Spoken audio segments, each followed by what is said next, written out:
Today we'll be revealing some of the stories in the helper industry. She worked for free, technically free, for 6 months. If you're looking to hire a helper, always remember that the worker is not a product. She is a human. She is somebody's mother. She's somebody's sister, somebody's daughter. They tell the worker, okay, if you come to Singapore, you work for 2 months and you don't continue, then we will go back to your family to retrieve the outstanding loans. Wow. They don't really have a choice. They are really at the mercy of the agencies. I went in with my feet right into the business. I didn't know anything about it. The actual documentation, the practices, this information is not readily available. What was some of the things that you were surprised about in the maid agency industry? I was surprised mainly from the placement fees. Nobody wants to work for free for 6 months. Definitely the amount that we collect is much lower, but that was our founding principle, right? Yeah. That's why I started this business. It's in our benefit as well. We try to create win-win. You might be missing out on a very suitable worker just because she doesn't have a referral or recommendation letter. What are some tips that you have when it comes to an employer finding a new helper? Welcome to the Men on a Mission podcast. Today we have Jude, the founder of Good Hire, and he is in the business of helping Singaporean families hire domestic workers. Being in the industry for 8 whole years, he is on a mission to turn things around for these workers by implementing better employment practices and to create a happier environment for both his clients and the domestic workers. Well, in fact, his work is not unseen. Before COVID, a Hong Kong charitable organisation invested in his business, which allowed him to scale his impact to many more others. Today, we'll be revealing some of his perspective in the helper industry, some of the tips and advice when it comes to hiring and working with a helper, and how you can be part of his cause. Welcome, Jude, to this podcast. Thanks, Demi. Thanks for having me. Hi, everybody. My name is Jude. I run Good Hire, employment agency in Singapore. We hope to create win-win situations for families and workers alike. What was the inspiration that sparked you to do this? Okay, that's an interesting question. So before I started my business, before we started Good Hire, I was running my own business. I was in the car audio industry. So like a typical family in Singapore, get married, have kids, hire a helper, right? So when my wife was expecting at the time, we did the normal, typical Singaporean thing that we needed helper because both of us were working at that time. So we needed extra pair of hands in the house. So we just went into any typical agency located at Bukit Timah Shopping Centre, sat down, looked at tons of bio data, spoke to the worker, and we just hired. Not knowing the costs involved, not understanding the whole perspective of the workers in the event of hiring her or seeking employment overseas, right? So we were just looking at which agency offered the best price, right, at that time. So after my helper came over, there was an initial period of settling in for her.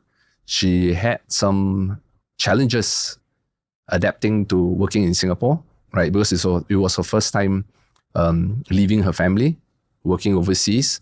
So I think the initial 3 to 4 months was very tough for her, right? So, but thankfully she managed to pull through.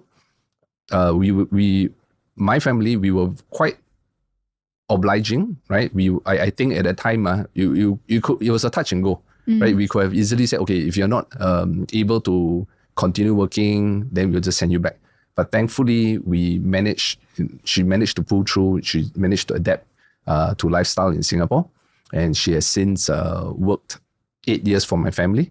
Wow, right? That's a really long time. Yeah, so during that period of time, you build relations, you get to know the person, right? Not just as your helper, but as a person. So after, I think about the second year when she was renewing contract, then we were just discussing. Then she said, "Sir, do you know the last time when I came over to Singapore, I had to pay 6 months of my salary to my agent?" I mean, looking back, of course, we were aware of it, but to us as employers, this has been the practice. Every agency you go to practice a salary deduction. So we didn't think too much of this salary deduction, this 6 months that she's paying. But now that she is I wouldn't say family, but someone who's close to us, you realize 6 months, meaning she came to Singapore and she worked for free, technically free for 6 months while she paid off her loan to the agency. So that got me thinking, right? I said, is there a better way to do it instead of charging the workers 6 months or putting extra burden on them, right, to find employment? Ultimately, the reason why they are looking to work as domestic workers is because of the lack of opportunities they have back home, right? And they have families to support and feed.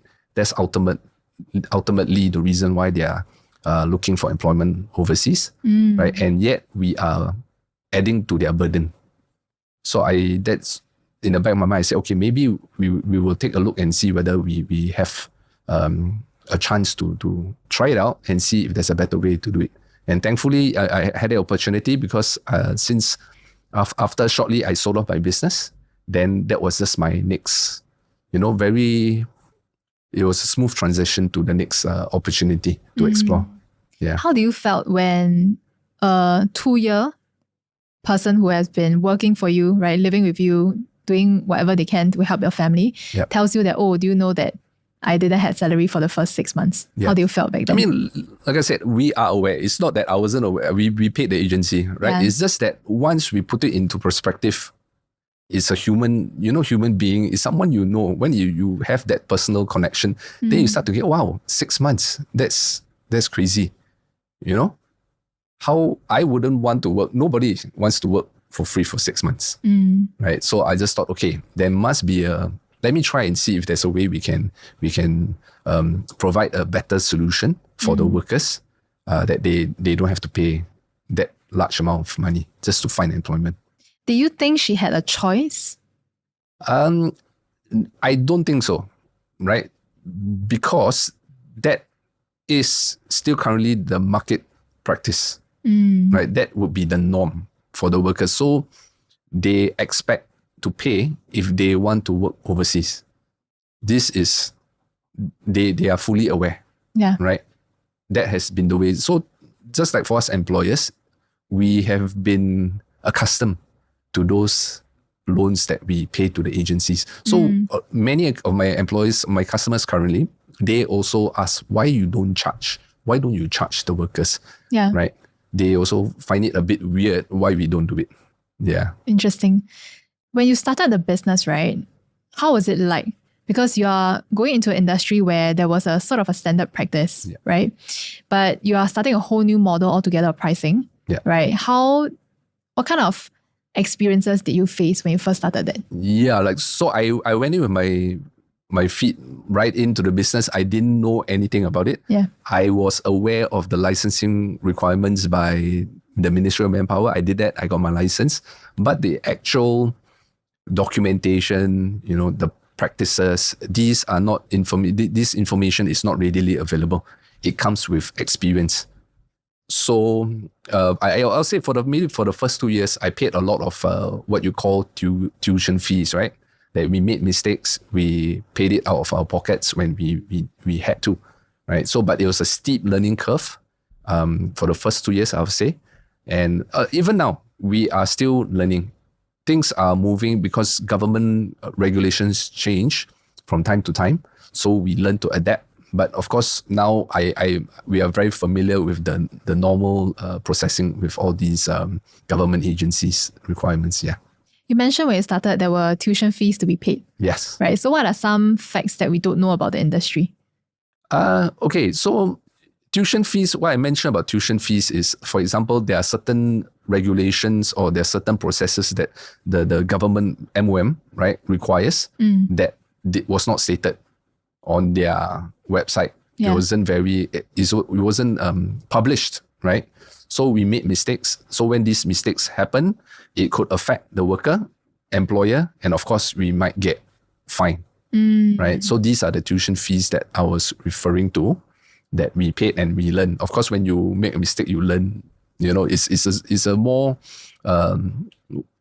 concentrated learning experience. Right? You learn a lot of things during that time when you experience frustration from the employer, the worker, or you actually paid fines for it. Yeah.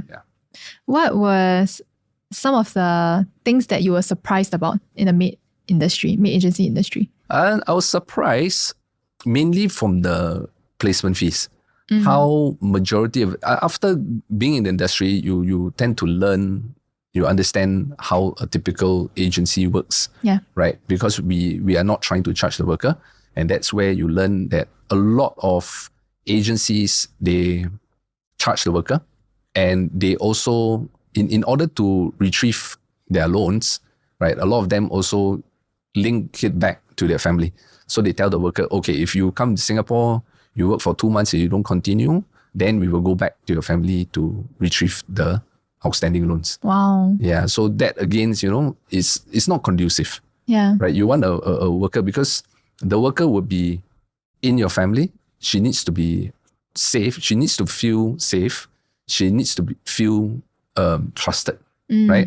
I'm not saying to provide her all the facilities or the trust immediately, but I think it takes time to build this trust. And then of course, if it doesn't work out, the agency will then go after the family for the outstanding loan, right? So that doesn't bode well for a start of an employment relationship.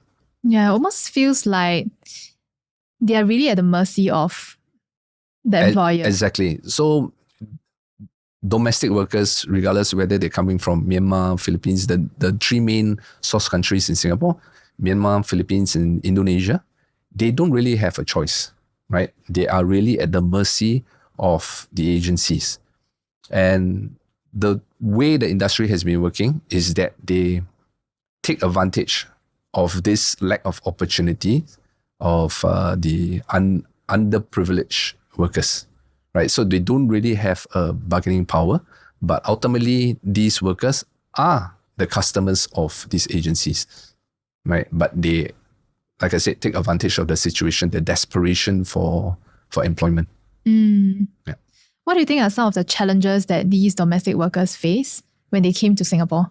Okay, so besides what we mentioned earlier about the loans and commitment to the families and all, I would say from my own experience, adaptation to working overseas, right, is not easy. Just going overseas to work, you are being exposed to a different lifestyle, different culture. That's one type of employment. I personally, I can't see myself working 24/7 with my living with my employer, right? Being dictated in a way, because ultimately the employer tells you what time you wake, what you eat, what time you go out, what time you return. Right? So that's also a very hard, difficult transition for the workers. Right? It's unlike any other employment I can think of.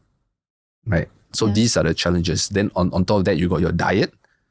We eat very different food from Indonesians, Filipinos, Myanmar. So that's a very huge transition as well. Language, they primarily don't speak English. So communication is also a challenge for them. Then, of course, you got your workers who miss their family, compounded by the loan, compounded by being in a totally different environment. So these are huge challenges for the workers when they come into Singapore initially. What are some stories that you heard about them not being able to adapt because of some strict regimen that maybe the employers will set up? I believe it's always a mixture of different elements, right? So like we spoke earlier about the multitude of challenges, different factors that may affect. Yeah. So these all sort of pile up, right? So if you are working first time away from your family, first of all, you miss your children, husband, parents, wherever it may be. Then on top of that, you are being restricted about what time you have to wake up, what time you go to sleep. Do they actually do that? Some families are pretty strict about timing, right? but some are relaxed. So it depends on what kind of family that you live with. But I understand some families, they do have restriction because of the lifestyle of the family. For example, if you have children who go to school, then obviously the helper has to wake up earlier. And because she wakes up at, let's say, 5:30 to prepare breakfast, the worker needs to sleep or go to bed, right, for at least 8 hours. These are regulations by the Ministry of Manpower, right? So there's no way around it. So the worker has to go to bed earlier. So these are the things that so to answer your question, some families do, some families don't. Really depends on their lifestyle requirements of that particular family. That sounds pretty reasonable, right? Because of the lifestyle needs, they have to wake up a certain hour and sleep a certain hour. Have you heard of, in your experience, right? Have you heard of some that are really overly strict and a bit, crossing the line? Yes, I've heard stories that the worker can only bathe at certain time, or she only can use the toilet at certain time. Even for the regular yes relief? Yes. Oh, exactly. okay. So there are many stories of such things happening. I don't understand why, but there are some employees who have such strict restrictions. Yeah. Right. They also have specific timing where the worker can have a meal, time when she can have a break. So generally, life as a domestic helper, depending on your employer's lifestyle, is rather restrictive. Yeah. Right. I mean, if I hear about it now, it almost feels like it's a prison. Okay. Almost, right? If I go to the really extreme. Yes. Yeah. In a way, I would say won't say like prison, but I would say it's definitely restrictive because of the regulations from MOM again, right? Yeah. I understand to a certain extent employers are concerned because when you hire a worker in Singapore, the employer is then fully responsible for the worker. So that makes employers a bit maybe overly anxious, right? That the worker doesn't commit any offenses that would implicate the employer. Yeah. Right. So in that way, I can understand why employees tend to have some very restrictive rules with their worker. Which is something that I understand as well, especially if your family requires and to upkeep a certain lifestyle. Yeah. Right. And it's very interesting because we are on this topic of control over freedom. Yeah. Right. So how do you think Singaporean families, right, can find that good balance, right, between controlling, right, certain things and allowing some sort of freedom for them as well? That is a difficult balance, I have to say. But certain things I can recommend, right, would be you need to build trust. Not blindly give this trust or responsibility to or so-called freedom to this your particular worker. But through months, maybe years, when you have a good understanding of the worker's personality, character, then that's where the trust can come in, right? So in terms of flexibility, I mean, provide as much as you can, right? But not blindly give her the keys to the house when you don't trust your worker. So takes time to build, understand your worker. She's ultimately staying in your family. Then there needs to be a certain level of trust, but just cautiously trust the worker, if that makes sense, So as an employer yourself, right, who have worked with this domestic worker for at least a couple of years, right? Yes. What are some of your leeway that you give after you have built certain trust over time? Okay. So initially, I would give them a fixed set of instructions. So just for the worker to understand how it functions in the family, what are our requirements. And certain rules that you establish as yes, well. Definitely we have some house rules that, for example, you can't go out after midnight without permission. You can't bring a stranger into our house. These are rules that we explicitly share with our worker. So we have ground rules. So by giving them schedules, they understand, okay, this is what is expected of me. This is how I'm expected to perform my duties, right? So with time, then you realize, okay, has she been diligent in her work? Is she hardworking? You can tell after a couple of months. Maybe the initial interview session, you can't tell that much because it's just a short half an hour conversation. You don't see her in action, right? So when she's here, then you can observe, Is she hardworking? Is she diligent? Is she proactive? Right. So from there, you can judge and give her more freedom. Well, I wouldn't say freedom, but give her more leeway in how she does things. And from there, additional responsibilities and privileges goes along.